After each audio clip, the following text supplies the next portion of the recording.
Samsung Galaxy S9 to compete with Apple's Face ID using alternatives. Google has begun to experiment with photography apps after the success of the Pixel 2 photos, and Apple has just acquired Shazam, and I'm still scratching my head over why. I'm Jaime Rivera, and I'm back in studio number 2. I would switch this for Hawaii any day. I highly recommend Maui. This is Pocketnow Daily.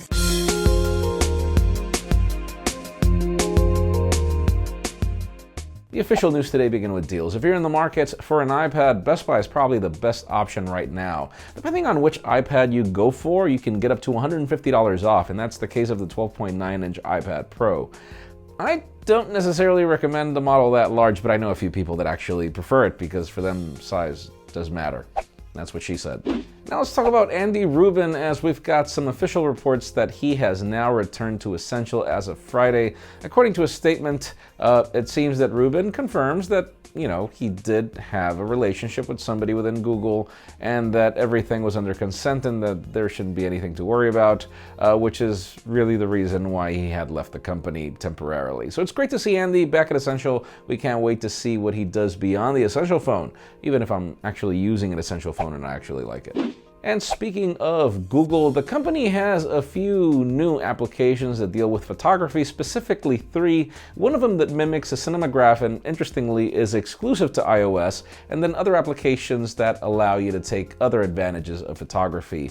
Google seems to be pushing this really hard after its success with the Pixel 2 XL and its photos. And yeah, these apps are free as usual. Let's see how long they last being exclusive to certain platforms.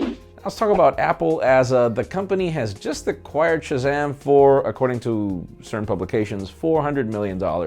For a company that was valued at $1 billion back in 2015, that is an incredible steal, and it makes a ton of sense as obviously Apple really wants to push its Apple Music, and the smarter the service becomes, the better it will be for the platform. I just wish they would have acquired SoundHound because it's more practical, at least for me, but which one is your favorite service?